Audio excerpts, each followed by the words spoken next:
So sometimes in shock and extreme horror movies, there are different genres. Or should I say, many different ways of making it look like, well, art I guess? Many examples would be films like Ken Park, Necromantic, and Trash Hunters. And guess what that movie's about? Come on, like, guess.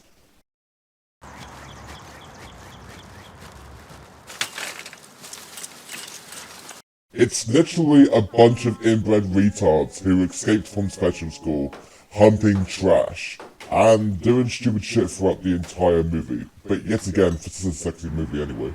I mean, shit, anything could be classified as art nowadays. You could just film an old man swimming in his own feces and call that art. Oh wait, that exists? My god. But today we are looking at a genre which I think is supposed to be classified as art, and also the kickstart of the fake snuff film genre. It's a film series called Guinea Pig. Now that's a kinky name, mate. First of all, you guys may be asking, what is Guinea Pig? Guinea Pig is a series of films made in Japan, some of which to be fake snuff films. Others tend to go on a different route around Guinea Pig 3 and 4 and 5 and 6. Now, first of all, why in the fuck would you name an extreme horror series Guinea Pig? I mean, I'm not quite sure what it means, to be honest though. Are the victims being tortured the guinea pigs? Well, I mean, it is Japan, really, so, like, why the fuck am I questioning logic here?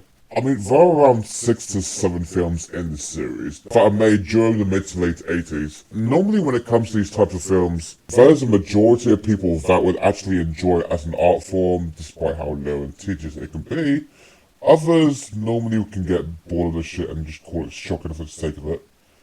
That's when I tend to look at movies that would come out years later, such as Red Room 1 and 2, and August Underground. August Underground's modern being the most infamous.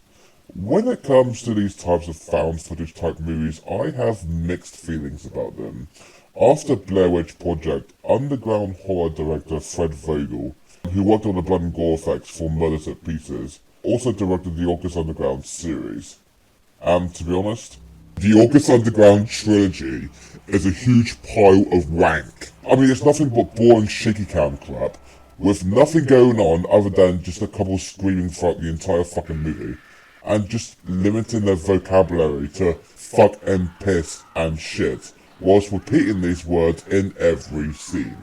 A scene where a dude is held hostage and is forced to cut off his dick, which I will admit is kind of unnerving, but I mostly found August Underground more than just annoying and just a complete chore to sit through. Well, to the point when I was actually browsing and doing stuff, other than just watching nothing for like 1 hour and a half. I mean, they scream so much that you just cannot find it disturbing or shocking. I mean, yeah, it's sick, but it's just shocking for the sake of shocking. Sure, these films may have been something new around the early 2000s, but nowadays it's pretty fucking shit. I mean, I would just rather watch paint dry instead of just watching crap like this. I am cool with shocking shit in my films, but when you're doing a shock movie, or even one of these extreme horror movies, you expect to do it right. Good examples would be Cannibal Holocaust, A Clockwork Orange, and a Serbian film. Because if you want people to take a movie seriously and actually shock and disturb others, then making shit like August Underground isn't the way to go. Well, in my opinion anyway. I mean, the way how I see it though, is that there's a difference between being shocking with a point and a purpose, and being disturbing and shocking for the sake of it. Like, I'm okay if it's shocking for the sake of it, if it's actually fucking good. This is the reason why I like Troma's films so much though. I mean, there are comedies after all, but still. But when it comes to stuff like August Underground, I just cannot take any of it seriously, and it just comes to the point where I just try to make it a comedy. Now, here is one question. Do these films still hold up to this day? Well, let's find out now, shan't we? There are going to be minor spoilers in this review, and I'm trying not to spoil it the best I can, so if you want to check these movies out for yourself, don't say I didn't warn you. So before we begin, I'm not covering all 6 or 7 films since I've just only watched the first 2 in the series, which are deemed to be the most controversial out of all of them, since the other films after do tend to drop in quality-wise, and it's not really fake Snuff. First, we'll start with the first in the series, Guinea Pig, The Devil's Experiment. This one has the most of the traits and the visuals out of all of them.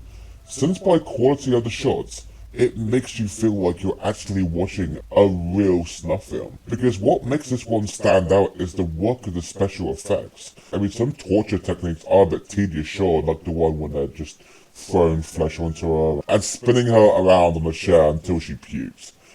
There's a bit of punching and kicking a lady for no reason. The real kicker is when she gets her fingernail ripped off. Now that made me cringe.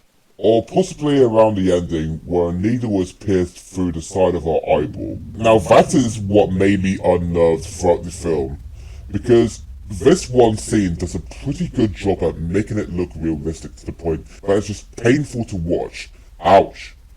Holy fucking shit. This is a movie that's going to make you physically ill due to how well this movie portrays an actual Snuff film. Which is ironic since around the time when 8mm came out around 1999 starring Nicolas Cage, I'm pretty much assured that it claimed that Snuff films don't exist. Which is funny because years later, after the internet grew bigger and bigger, they do exist, sadly. But enough bullshit, let's move on to the second film in the series, Guinea Pig, The Flower and Flesh and Blood. This one has to be the most infamous since the movie alone has some very interesting history behind it. Actor Charlie Sheen reported the movie to the FBI, claiming that this movie depicted an actual homicide, claiming it was a real Snuff film. So the director had to go to court and prove to everyone that nobody was harmed during the production of the film. Now, does this case sound familiar to you? That's right.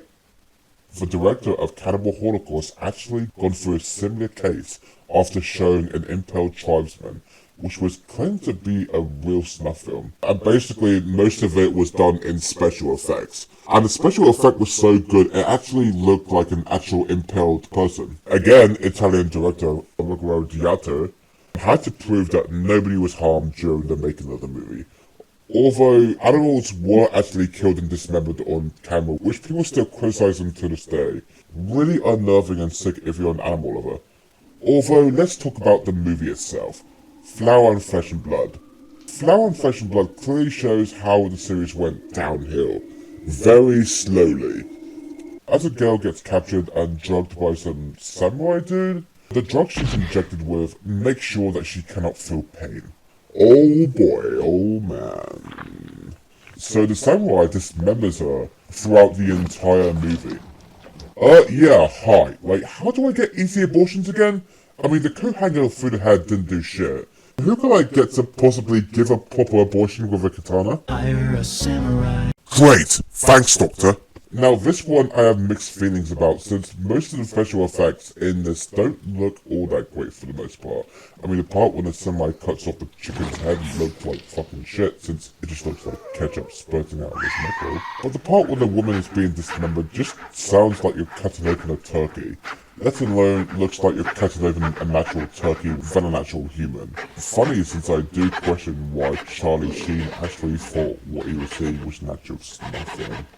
Well, to be fair, he was high on some serious LSD at that party anyway. This is when the special effects just look less realistic and more laughable in this one. But there was one image of a dismembered woman that was shared across the internet to trick others that this picture was from the deep web, which it really isn't. So don't worry, this isn't Snuff, it's not a real victim being cut up.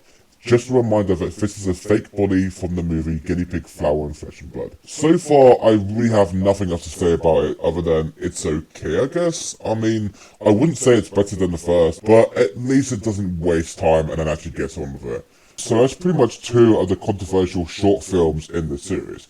Most of them are just mediocre and shit, to be honest. Some of them just seem to be hit and miss. I haven't seen the other movies, so I can't really comment on them. Guinea Pig 3 is about a man who's immune to death and tries to kill himself. 4 is a violent slapstick comedy.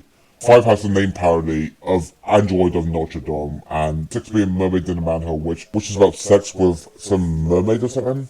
Sounds like some surreal lost creature porn that would be uploaded to Pornhub or X videos. Although I have watched the American Guinea Pig series, I will admit it's not as good as the original films.